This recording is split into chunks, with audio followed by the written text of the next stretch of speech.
All right, hello everyone. So I am going to be talking through my final table on GG 2 days ago. Going over the really important hands. As you can see, table dynamic. I'm roughly middle of the pack here in terms of chips. Thankfully, all the big stacks are pretty much on the opposite side of the table. And very quickly, someone busts. So I opened under the gun here as a mid stack. It's a little bit questionable to do. Usually it's a fold, but I think my play style here is going to be a little bit more aggressive. Um, Given that mid stack and all the big stacks are on the other side of the table. Here, okay, blind v blind. This is a very interesting hand. I'm actually going to talk through this one. Um, I'm going to be raising after a limp with the weakest and strongest parts of my range, right? On this specific board, I went for a slightly larger C bet, around, like probably like, yeah, around 30-40% pot. The reason I won didn't go so little is because obviously I am still uncapped here. And I would do this with my two pairs, my flush draws, so my sets. So I get raised here.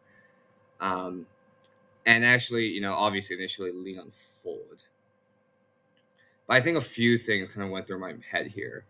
The first one is this guy. The only time I've ever seen him choose this min click plus a little bit sizing was actually on a paired board in the big blind when he actually had value. So this kind of min click to me didn't really make sense. It looked very bluffy, like he was trying to take down the pot. And so I actually kind of debated doing two things here. I don't think call is an option because SPR would be so low and he can easily jam on the turn. So I myself could jam, but he's calling with any top pair, any two pair, and probably most strong flush draws. What I ended up deciding to do was to basically click it back. And I think there's really two reasons for this. The first one is if he is bluffing, which I think he's very capable. As you can see, he has $3 million in earnings. He's a very solid player. When I was playing with him in the final 3 to 4 tables, he's capable of having bluffs here, and I think a click back gets rid of those bluffs. Second thing is, if I were to be strong as well, if I had a set of tens, a set of fives, you typically see this in very high ICM spots, where instead of shoving, you'd want to induce a shove from a small blind if they had, two pair or flush draws. Um, so you'd want to do a click versus maybe a shove, which would fold out um, any of those hands, um, because in these like high ICM spots, what I've typically found playing final tables is that like a click looks stronger than a straight shove. Um, yeah, I actually. What did I do here? Did I flat? I think I flat on the button here. Check down the threes. I think kind of a mess up by me. But should be three betting like almost large for my range. But given that it was undergun open versus chip lead, I wanted to keep this pot small. That's kind of my thought process there. Let's skip to hands that I actually play. Here, oh yeah. Here, Victor Lima opens on the cutoff. And I actually just immediately thought to myself, no matter what MKY did, what Insys did, like if any of them flatted, this would be like a pure three bet. Victor Lima was opening super wide in the past two to three last 2 to 3 tables. And given the range is going to be relatively weak from the cutoff the other flat, I was going to three bet this. I already made up my mind. So decided to three bet this obviously got it through. Starting to play some power poker. Straying very very far away from some of the sims that you typically see. Here versus undergun raise, decided to fold ace eight. I think pretty clear fold. It's just not strong enough. You're gonna be dominated most of the time. Ace two, easy fold. Ace queen, easy open. Typically on these boards, low boards with an undergun open, you're supposed to go a bit larger. Slightly more than half pot actually, or like you can choose like 40 to 60%. I just went a bit larger, given that this board connects with this range actually very very well, the big blind defend range. So thought process there, folded versus three bet, king 10 suited, very very clear, standard fold. I actually opened from the button here. Fired a kind of a C bet versus this specific opponent, Dodo 4. I noticed he was super sticky. He's probably the worst player at the table. I picked up a gut shot here, so I decided to go for an overbet. And the plan was actually to jam any river that came. He would have been calling down with any middle, or second pair or bottom pair. If I bet any smaller, he was probably the biggest calling station. He was not good, and to really fold him out, I decided to go for a pot size bet as a semi bluff.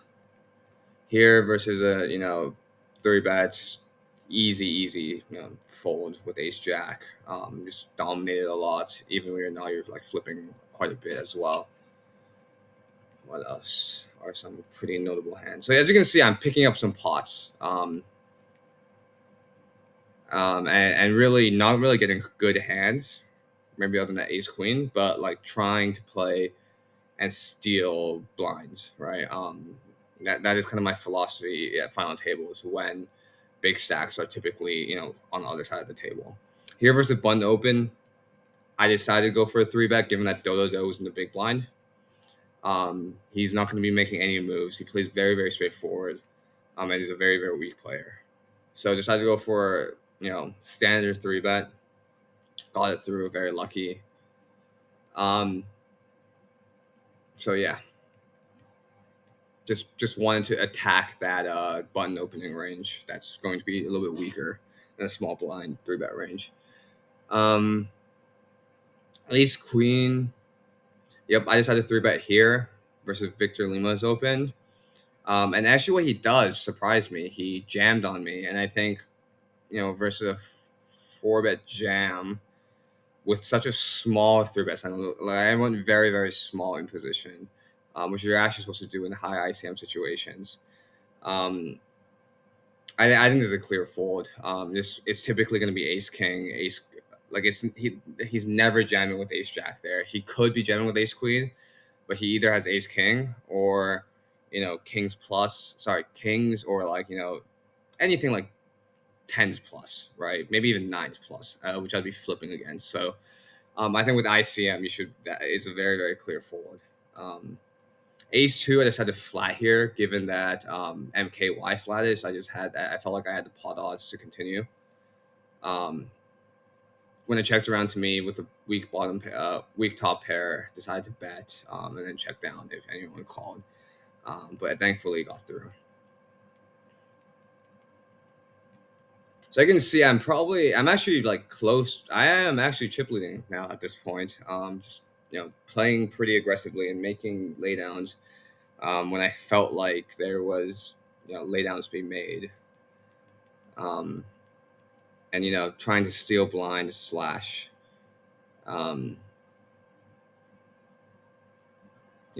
play positional ranges. Here I've noticed that Q Sarah had been opening a lot and kept on losing pots against Dodo when Dodo turned on the post flop aggression. So very very very marginal three bet, but given that Q Sarah, whatever his name is, was getting bullied around by the weakest player at the table, I decided to go for 3-bet here on the button with ace 4. Here, obviously when he min clicks it, he basically min clicked it. Actually, I think it was an exact min click, given it was a 2-point. Yep, he literally min clicks it. With a min click, I was like, let's see a flop in position. Like I can't fold ace 4, even versus a min click. Obviously, min clicks look. I think sometimes on the site, I've never seen this guy. I've never played with this guy. I didn't really play pots against him. He's on the other tables in the final few tables. But I when you min click, it's just like you're giving you're giving me too good of a price, right, in position. And I flop. I flop great. I flop trips. He obviously has jacks in his range, right, with a boat, which could take this line. But when he bets out a third, which you're never supposed to do in a 4-bet pot, like you're supposed to do like 10%, maybe 20%. I think it's a bit too big of a sizing, so it was telling me, okay, like he probably has aces, kings, queens, or like top pair with top kicker. So in this spot, I actually decided to click it back, trying to get all the money in by the turn or by the or this on the flop when he jams. He's never doing this with a flush draw. He's never doing this with any pair worse than a jack. So I just decided to min click it. He's not going to fold ace jack plus, queens plus. And he decides to actually, you can see, go all in. Snap call. He had ace jack. Weird line to be playing ace jack this way, but to each their own, I guess. He is actually a very successful player too on GG, so I guess what he's been doing works. So yeah, now I'm like overwhelming chip leader. Get 8, c-bet, get it through. Always good to take down the pot, post flop. Let's see what happens here. Yeah, so it's me and Insistent again. Blind v blind. This time I decided to check this bag. It's kind of a middling hand, or you shouldn't really raise. Good to see a flop blind v blind in position.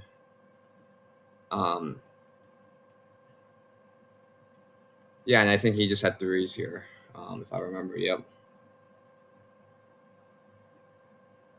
I can talk a little bit more about that H4 offhand, which is very special because when I was playing versus Insistent, like obviously in theory, like blind v blind, there's a very specific way that like in theory you're supposed to play. Like if you use less than 10 big blinds or less than maybe even 15 big blinds, like there are worlds. Okay, I decided to open on the cutoff of 10-3 off just because I was feeling it, the chip leader.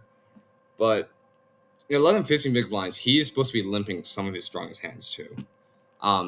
But 20 big blinds plus, like you're limping your middling hands or hands you'd like to see a flop with. That's why it raised. He never has a premium in that situation. With that amount of bigs. So that's why I decided to go for that raise. Here, I'm priced in, have to call off, end up chopping. Ended up actually registering for another tournament because I was getting bored of this final table. So we can ignore that. I was just like dicking around. Oh yeah, but this is an interesting one with me and Incense, I think. He actually he opened and I flat, I believe. And after my flat goes check check, he donks the turn. Not really, but I decided to go for a raise as a bluff. And thankfully it went through. Just because I felt like he also had a lot of ace highs that I could get off. That was kind of my thinking back then. I'm very sorry about the other tournament. I flop was set another tournament. Yeah, here is very interesting because I actually flopped top pair. It checks around to MKY in this button. He C bets, and then Innocence 10 actually raises. And I think in that situation, like I don't think top pair with a weak kicker is ever good. Like he's probably only raising there with two pair plus or like a strong king, right? Maybe like a king queen that he flatted on the on in the small blind. Um, my get basket is probably like king nine, suited, something like that. Obviously, with me holding king that had his less combos, it could maybe even be fours, but like I just felt like kings was never good there, so just had to get out of the way. I think a pretty easy fold. Um, Here, I don't know why he limped on the button. I think he's been noticing that I've been putting a lot of pressure from the small blind. So I should decide to go really big. Um, Limping is interesting because I think actually in most sims, like this is actually a super approvable method. Like in late position, especially when there's an ante involved and you want to see a cheap flop. That being said, under high ICM when you have narrow ranges, like it should never ever happen. So I actually raised to six big blinds versus maybe something like 3.5 or like you know three when you typically see a limp. I only did that because I was like, this guy's trying to see a flop cheaply out of position. I mean, in position. I'm not gonna let him do that. I'm gonna raise a six with trash, um, and ends up going through. So obviously, great play. Starting to really understand the dynamics very well here. This was probably my biggest mess up hand. I decided open ace off, ace five off under the gun for some reason. C bet standard. Could be going a bit bigger given the flush draw on the board, but like it's fine with the seven pairing. It hits his range better. There's two flush draws. I don't have a queen. Decide to check back. I think with a queen, with top pair, I'd probably go for a second barrel here. But um, yeah, I I. I just check back. I have nothing, right? I just have showdown value. Here, River's a blank. And he leads out pretty big. Um, honestly at this point, I was thinking it was seven or nothing. Like I literally just beat sevens and every other bluff that he has in his range, all the draws. Um, and he ended up having queen 10. So, hero call gone wrong. Especially, especially when I think he chooses that sizing. Here what I do. This was the dumbest hand I think of the night. So I open. It's only four-handed now. Sorry, we keep on skipping back and forth, but I open. It's only four-handed now. I was thinking this doo guy is a donkey. Like he knocked out a bunch of players, like calling off shoves with like 4-2 suited. So I thought his like three was like completely full of shit. I just had to four bet him. He calls, and then I don't even know. Like I was just donking off my stack, thinking that he had ace high, and I was always good here with my jack four suited. He ends up folding. He did have ace high. Like he had ace king or ace queen, and ends up folding to very low amount. First premium I've ever had, I guess, by at this table, as well. Kings. Well, overall, very glad of how I played this final table, given that I basically didn't have any premiums. Like I got very lucky with the ace four off. But other than that, I really didn't have any pre-flop premiums. I was still active pre-flop. Um, and yeah, like just trying to play. I guess another premium here. Do ends up jamming. I snap call it the queens. Um, Classic race, and end up I believe holding. Yep. So great, great little pickup for me. Queen nine. He donks out. I decide to raise. Top pairs good enough to raise on this flop. and try to get at least a turn barrel in before, if he keeps calling, maybe like checking back the turn. Sorry, the river. But I think in position blind v blind, you shouldn't be raising your strongest top pairs. Um, ends up being heads up, and I will say maybe cue the montage. There's a horrible, horrible heads up display by me. I don't even want to show it, but I guess for the spirit of this, I will show it. I will end up showing it. Like I just don't really know how to play heads up. Usually, I like want to do deals with GG. This was probably the biggest hand I made a mistake on. So I actually three bet when he check raises the flop, which you're supposed to do with a top pair heads up. In my opinion, I don't know if that's right, but he four bets. I call. Bets again, shoves. He ended up having a set.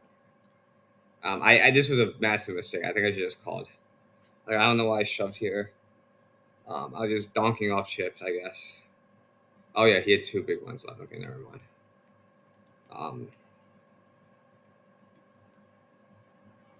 Here he just like shoves into me. I had like 10-7. I was like, fuck this. I'm ready to go to sleep. It's like 10:27. I have work the next day. But basically I really fucked up this heads up match. Like I just didn't know how to play.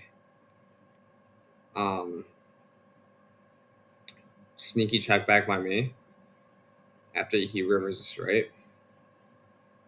I just felt like he had a lot of ace X in his range and at that point.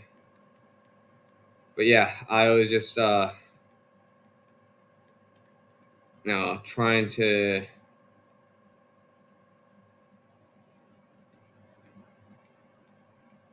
do my best here in heads up. Oh, here. This one tilted me a little bit. I flop top pair after raising. I see bet he basically min clicks again. Which ended up being actually a bluff. Which you're supposed to do. But he continues. I shove with the ace of diamonds, and he ended up having the nuts, or like the nuts on this specific board. So look, I've already locked up like 5.2 grand at this point with my bounties and everything, but overall, like still like pretty disappointed. Like I think there's another 2.7 with bounties in play. That I lost out on because I didn't play heads up well at all. I think the stream ends sometime soon. But obviously I shove my ace 10. It's good enough to shove heads up.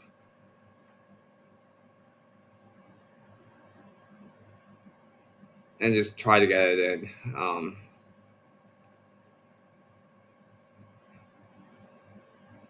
Honestly, at this point, I was just thinking to myself, like, I think I played very well heads up.